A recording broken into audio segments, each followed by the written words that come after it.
one time the Earth was flat, human flight was a fantasy, and the moon was out of reach.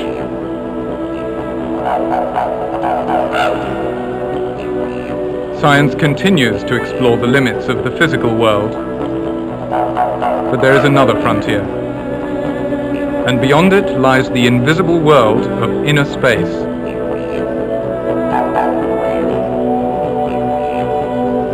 We invite you to join us as we challenge the limits of belief. Yeah!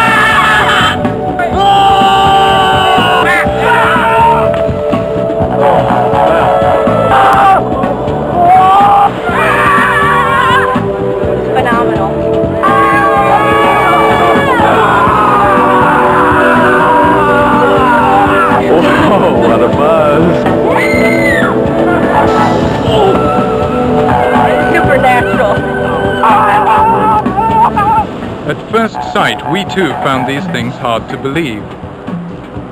It's easy to write them off as delusions, but that doesn't explain anything.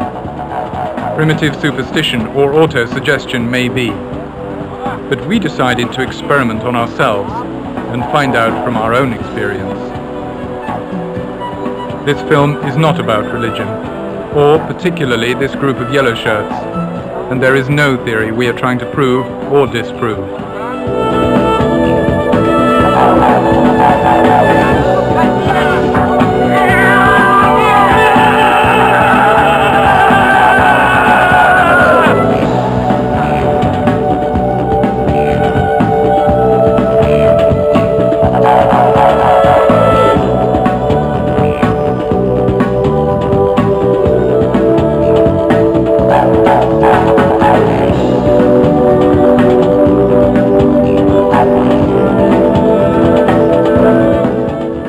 We live in a time of rapidly changing consciousness, and there are many different realities to choose from. But thinking about it doesn't take you there. You have to do the inner journey yourself, and that's the adventure. What I've learnt about myself and others from making this film is that we're incredibly powerful as human beings, and there's no limits to what we can do if we really put our minds to it and we believe in it. Doing strange exercises on the local beach. They were amazed by what they had seen and asked us to come with them and watch the next practice. It was supposed to be moving.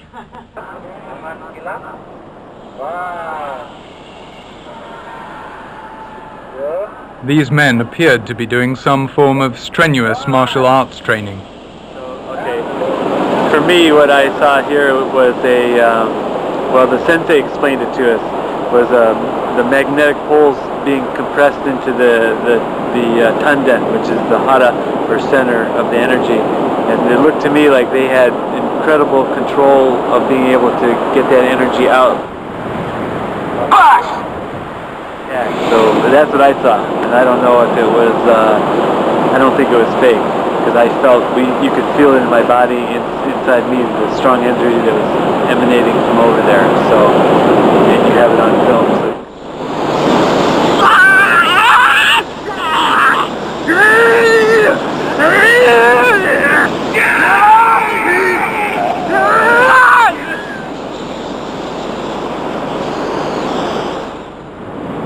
This is Newman Swadana, headmaster of the local school and a respected man in his village. Following that first meeting on the beach, we became close friends. He said that there are about 30,000 members of this organization called Yellow Bamboo. It's similar to martial arts, but the training is only for protection and healing. It can never be used for attack. The demonstrations were only to help members increase the belief in their own power. This woman is receiving a healing. Amongst the photographs and newspaper cuttings, we found this remarkable picture. I asked him if Yellow Bamboo members could do these kind of things, and he said they could, but they're not allowed to show them off. And this is I had asked him if women could join, and he said he would ask God. I was sure she would say it was okay.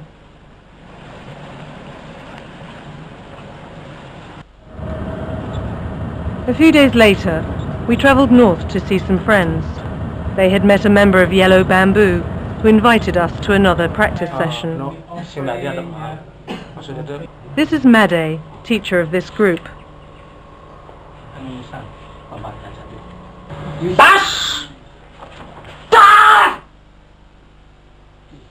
What's sorry, what is name? Yeah? To the navel. Navel, to the navel, yeah.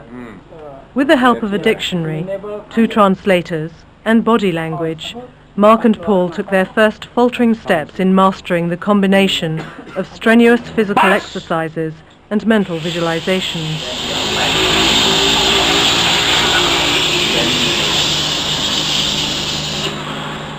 They demonstrated transferring energy from one person to another with dramatic results.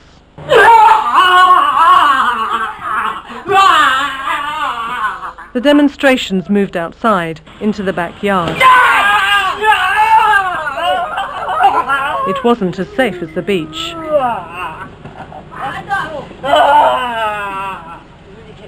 We seldom saw members get hurt, and they always used their healing powers to take care of the injuries.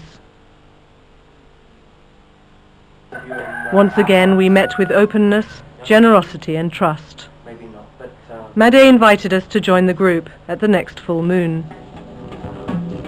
We left Bali knowing we'd return. Our minds wrestled with understanding this strange practice. If it's fake, then why would more than 30,000 people practice every week?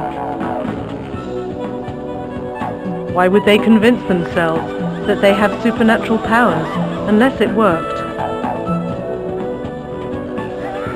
Is it really effective in protecting from attack and healing the sick? We would have to wait a whole year to find out. In January 1998, with the full moon approaching, we returned to Bali with a new group of Westerners for another workshop. Several of them had wanted to join us in the initiation. Apart from a New Zealander, we were the first Westerners to become members. First of all, we filled in a registration paper. Newman had explained very clearly that this is not a religion.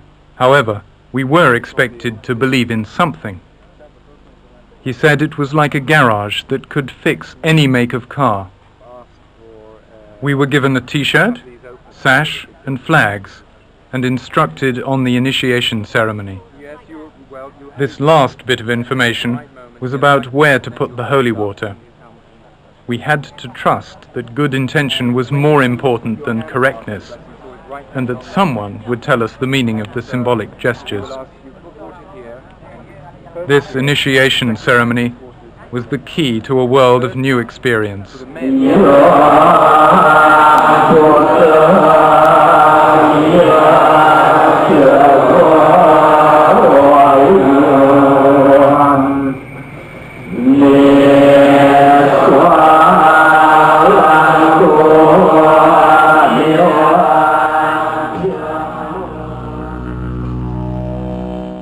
Two days later, we are at our first practice they call sport.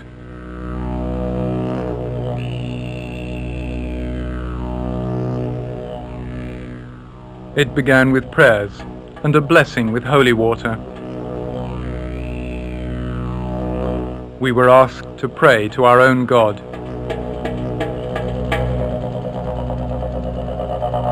Our first moment of truth was close at hand.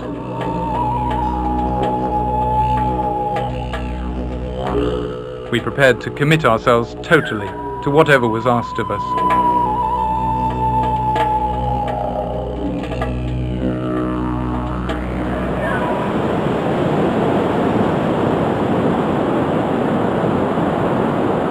Initially, it appeared to be like any other martial arts training.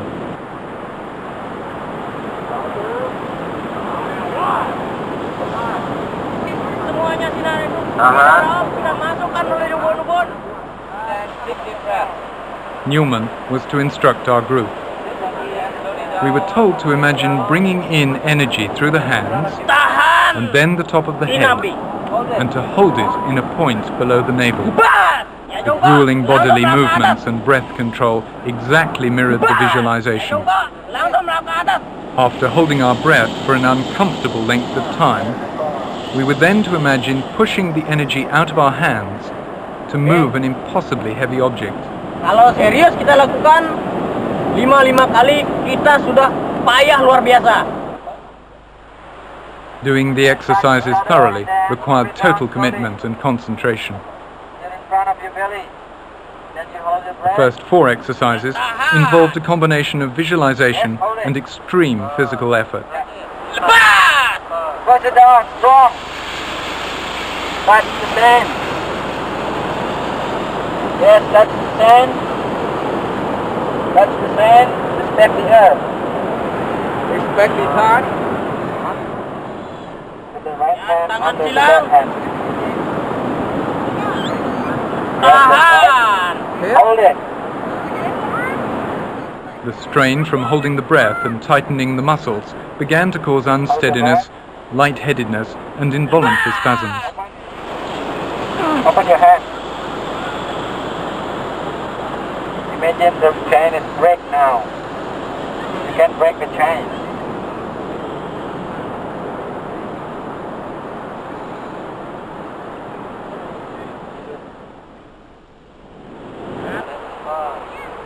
It was inspirational for us to see the high level of serious concentration given by the other members of the group.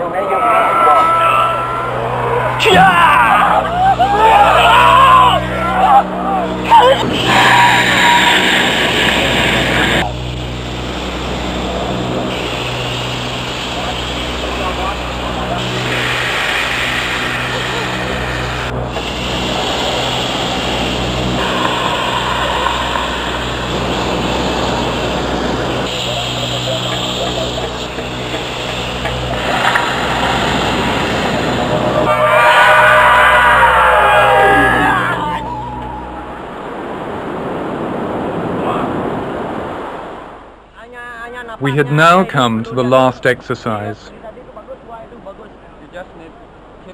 We were to imagine the energy we had stored in our bellies to be coming out of the fingers and middle of the hand. We would then force the energy out while trying to push our hands together as hard as possible. Our friend Nenge demonstrated for us.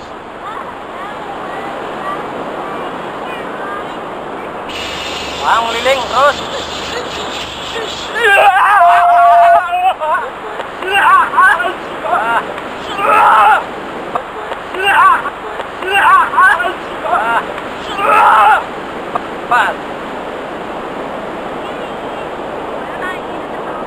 How you doing? We'll have this energy coming out of here and this energy coming out of here. To test it, to see what energy you have from here, you put it together.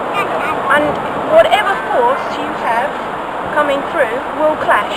And that is the force. Now you're holding the energy out here.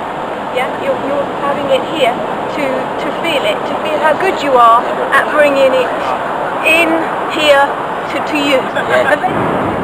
As I began the preparation, I had the distinct thought that this surely only happens to Balinese people and would definitely not happen to me, whatever it was. Yes, make it fight. Yes. Deep breath. Okay, good. Okay.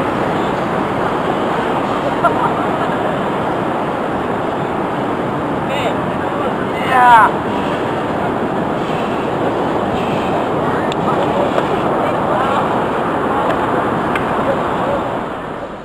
It's a ball of energy that suddenly leaps into your hand, and then when the energy is there, all you can do is try and follow. You can't let it go, and it pulls you around. You have to follow it. Certainly, it does get easier to control with practice.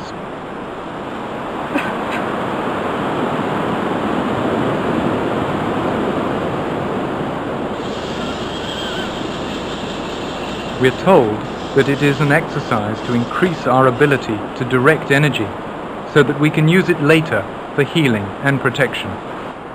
But does this energy really exist? If it was autosuggestion or self-hypnosis, Could my own imagination overpower me so fast?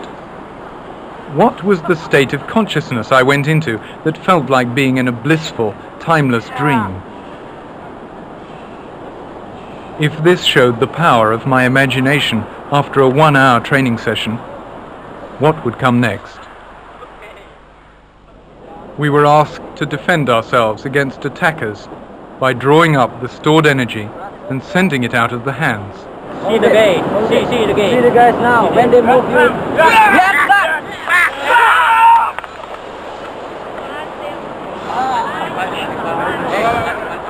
Well, I feel a real big kind of release. Like I feel really like white light in me, very light and very. It's like all this energy has really come out. That's really what it feels like. Newman told us that it only works if the people running at us are seriously intent on hurting us and have worked up a good deal of negative emotion. Not a good time for indecision.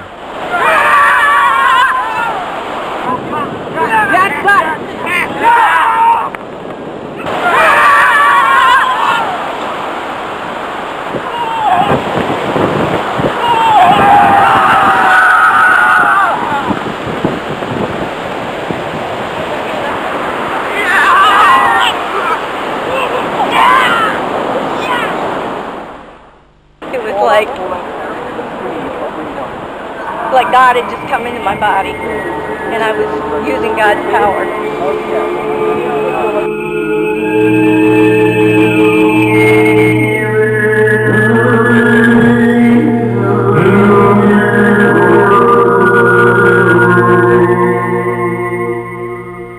Once again, it was time for us to leave Bali and our new friends. We knew now how to raise an energy that could take over our minds and bodies. We also believed we could defend ourselves against attack. But did it only happen because we believed it would? If so, what are the limits to making things happen by believing in them?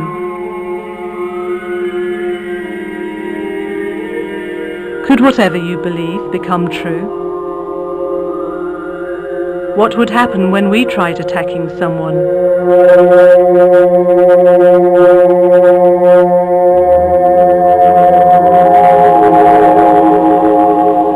One thing was for certain.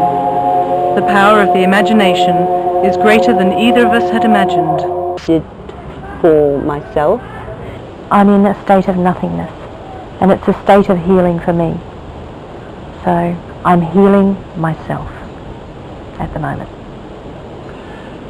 As before, a few members of our group would join us at the next Yellow Bamboo full moon ceremony. Also, for Nikki and me, it's our initiation into level 4 Bambu Kuning.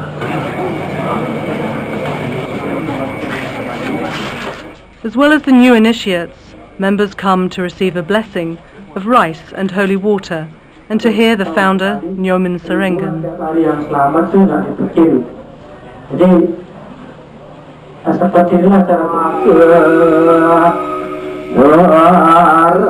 In the meditation, we are to visualize our personal God's energy. It is then transferred into the pots of holy water.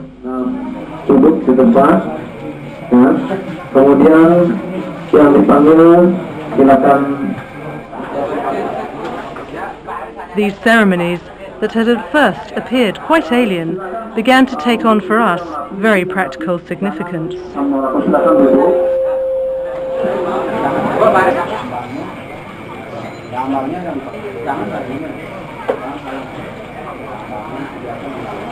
Rice and water, the staple diet of the Balinese, are regarded as nourishment for both body and soul. Bangun dari paling ujung, bangun terus. Pagi pertama dulu untuk tingkat satu barunya, mohon kepada yang naik tingkat mohon agak ke belakang. The 5 piles of different coloured rice are a reminder of the nature of human beings and their relationship to life and death. The near hysterical eagerness to get the blessing and take home some holy water was quite infectious. In this happy atmosphere, it was easy to get quite high and without the risk of a hangover. We were granted an interview with the man who founded Yellow Bamboo, Newman Seringen. He told us how it all started at a temple in the north of Bali. As a young man, in 1983, he began to receive the Yellow Bamboo teaching during long periods of meditation at this shrine. In 1989, he got the message to share the information and train others in his method. We asked him what the meaning and purpose of this practice was. He said that we live in a materialistic world that he symbolized with a horizontal line, a vertical line representing the spirituality of yellow bamboo, when placed across it, makes a plus sign. As we left, Newman Seringen gave us some holy water he had prepared for our next initiation. It was also for Mandy and Lara's blessing. They had come to consult him about a healing for Lara. Although he heals many people himself, in this case he instructed Newman Swadana to care for Lara, as the process would take several days.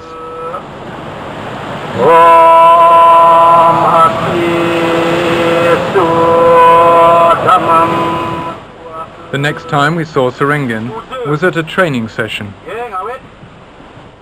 It was a large meeting, representing 11 levels of training. The different levels line up in separate groups to practice. Those who had been there the longest trained the newcomers. Seringen exuded the same air of calm and caring.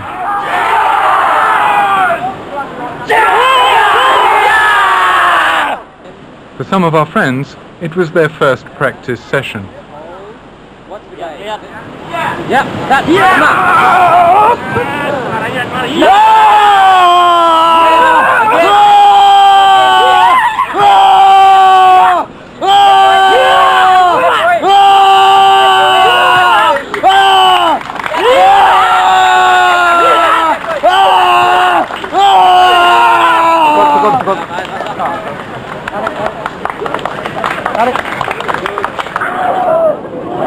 The demonstrations of protective power were more boisterous than we'd seen before.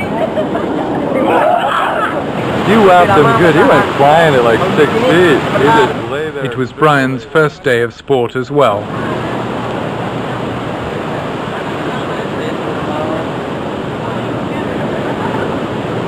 Look the guy. Look the guy.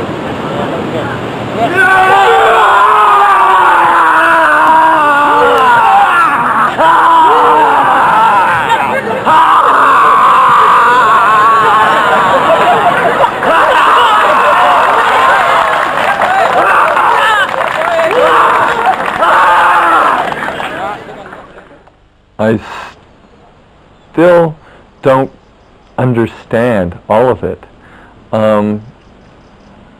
I don't know if I ever will understand all of it, but I have proven to myself with the demonstrations and with the other demonstrations that I've seen that it is a reality. I won't ever understand electricity in entirety too, but that doesn't stop me from being able to flip on a switch. You know, most of us do want to see some results, or it's why am I bothering to do this anyways?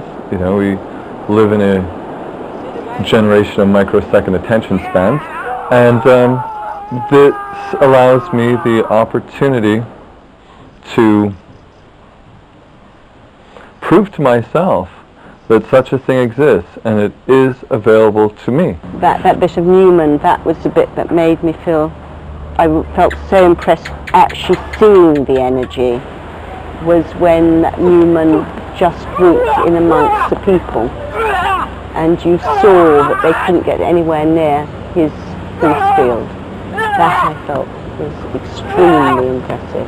I just felt that that rarely showed, you know, how it worked as protection. And I was very, very impressed with that.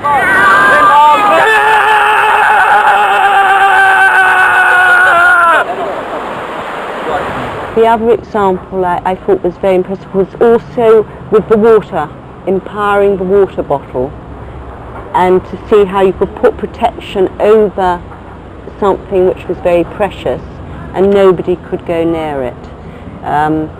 It just sort of proved and showed one, you know, that this works.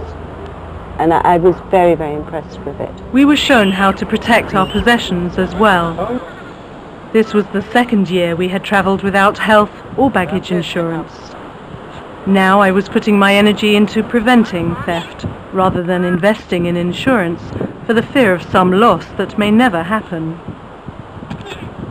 You want to protect with your energy, so you're using this energy now, and somebody will get it. And you can see what happens. This demonstration was puzzling until Nenge and Newman explained it to us. Away. He cannot see it away. He cannot be away. When someone trying to steal the protected sash picked it up, he would go into a trance and not know where he was.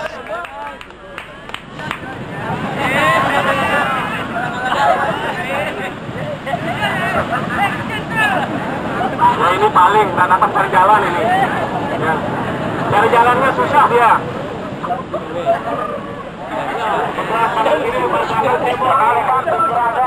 When he let go, he woke up. They just take the soul of the person. They took the soul of the person. Invisible protective force fields may only be true in fairy tales and computer games, but we were being asked to believe in many different methods of disarming attackers. No problem. Later, we found out how effective the taking of souls could be, with dramatic consequences.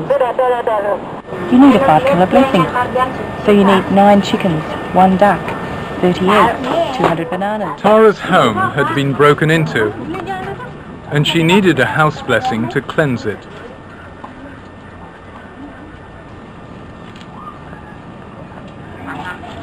Two men came in the window at night and took her money and jewellery.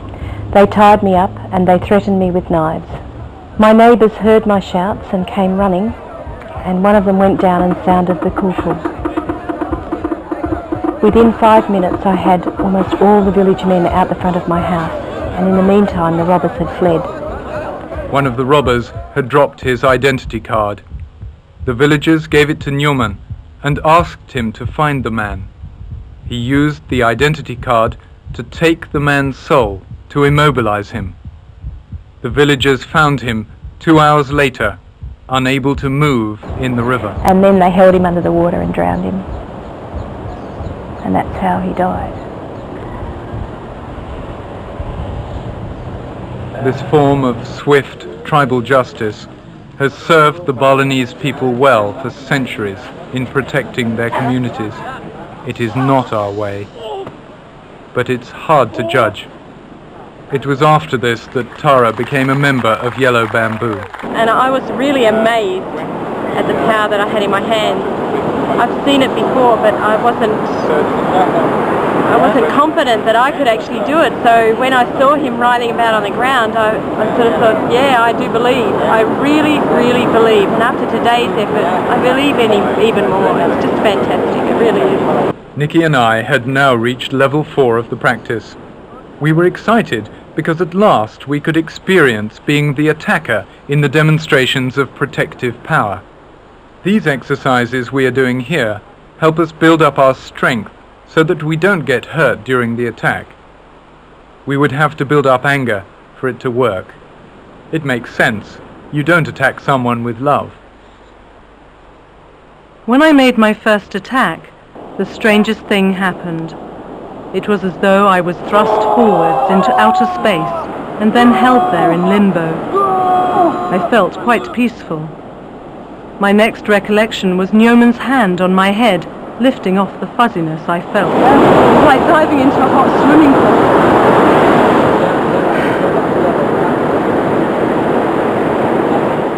Whether bringing the energy out of the hands, attacking, or as here, bringing in a powerful spirit, the experience is the same.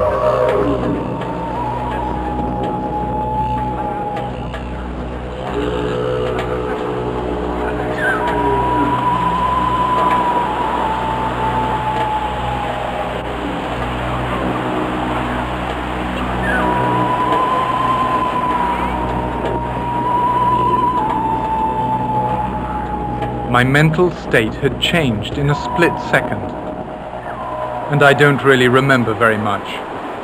It was like being in a very beautiful dream. At last, my first chance to attack.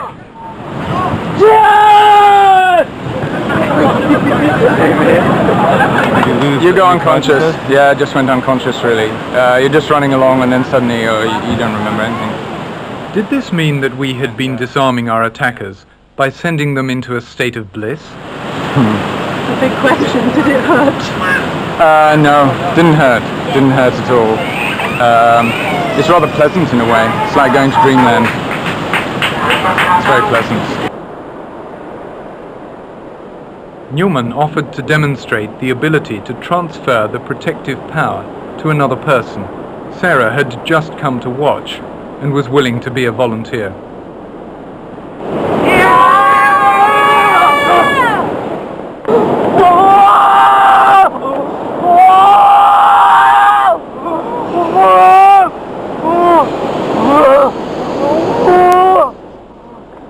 We had experienced this trance state ourselves, but not with such intensity. He said that it didn't hurt. It just felt like the beach was spinning, and he couldn't get up. As soon as the energy was lifted, he recovered. I felt the energy filling me up at first, and it felt really tranquil. And then the energy when they were running at me and I just felt it was amazing, and I still feel really light at the moment. I'm not over it yet. Our training was going fast. We were ready for another initiation. We had seen and experienced enough of this training now to know that when trance occurred, it was a very similar experience for everyone, every time. At no time had we experienced mental trauma or chaos. The trance space was always more than pleasant, and when we came out of it, we felt slightly tired and very relaxed. It's like those times when you find that you've driven home and you can't remember any of the journey, or like a deep daydream. This was also an occasion for Lara and Mandy to have a blessing. It is part of the healing program that Sarangan instructed Nyoman to give her. We would at last be able to see if this healing method really worked. I think it was also a state of not actually living in a real sense of reality, or a different kind of reality. I came with my daughter Lara, who had been quite unwell. It's a sad story.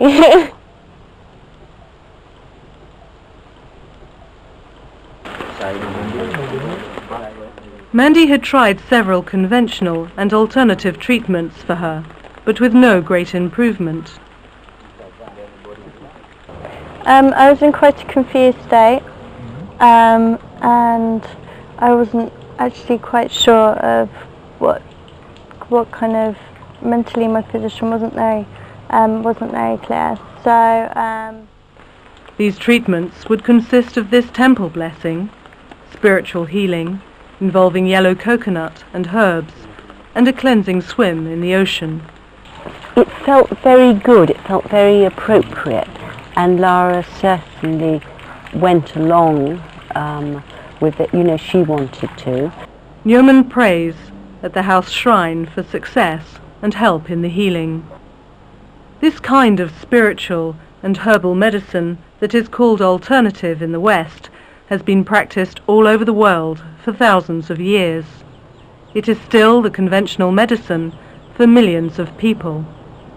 Modern Western medicine often regards health as the lack of symptoms.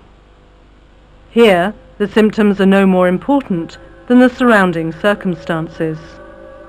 Conventional treatment with drugs and institutionalization seems almost ludicrous in comparison to this gentle and caring method.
Sandy's willingness to involve herself in the process, along with her daughter, helps remove any feelings Lara might have of being separate or different. For Lara, what I've observed with her is a tremendous difference. It's not the heaviness, there's not the depression. She's far clearer, and it's really wonderful. And then also for me was to have the opportunity to experience that healing myself, which I felt very fortunate, because I could actually feel the energy, you know, having watched it build up, to actually experience the feeling of that energy was incredible. I mean, it was very, very powerful, and I felt when he worked on this part of my head of the third eye, of the pineal gland, and brought it down into my spine, you could feel the heat. It was like a sharp laser, and it was wonderful. And for me it was very interesting, because where he put the energy in my spine was the exact place that I had put it out 3 times in the last 4 months.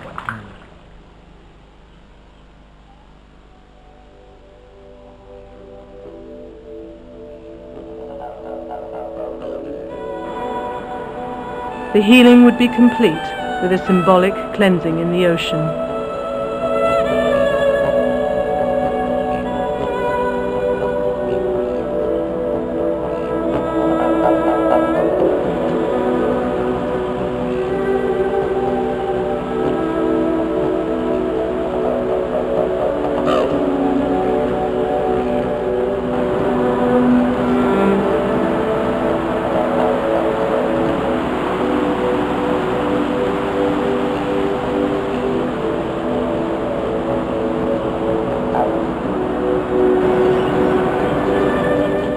I felt a lot more grounded and a little bit more like a person.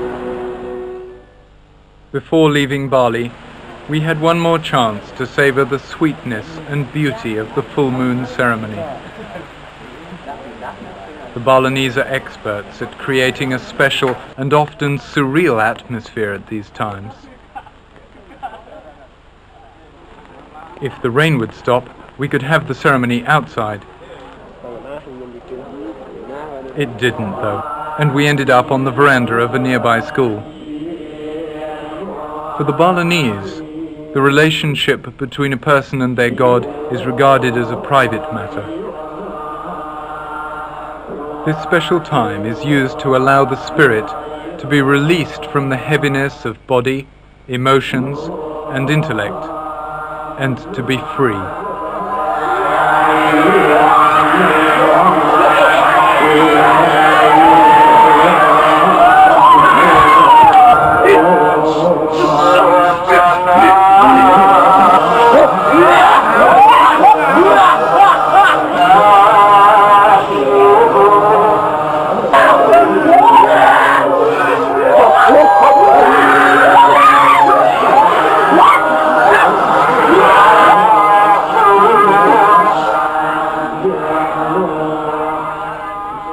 In these meditations, beneficial spirits can be invited into the body. Some have more control than others. It's a time of joy, celebration, and blessing. Happiness is regarded as victory over the self and not the pursuit of pleasure. Even if it's a time of hardship, pain, or loss, to recognize the fact of life itself as the greatest blessing is to be free of all sorrow.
It is perhaps difficult to believe in energies we cannot see and have never experienced. But if belief in them keeps us healthy, protected and blessed, does it matter that they're a creation of our imagination?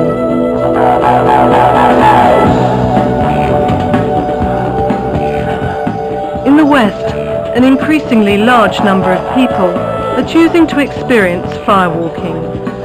It is an ancient initiation used to demonstrate the courage to go beyond limitations.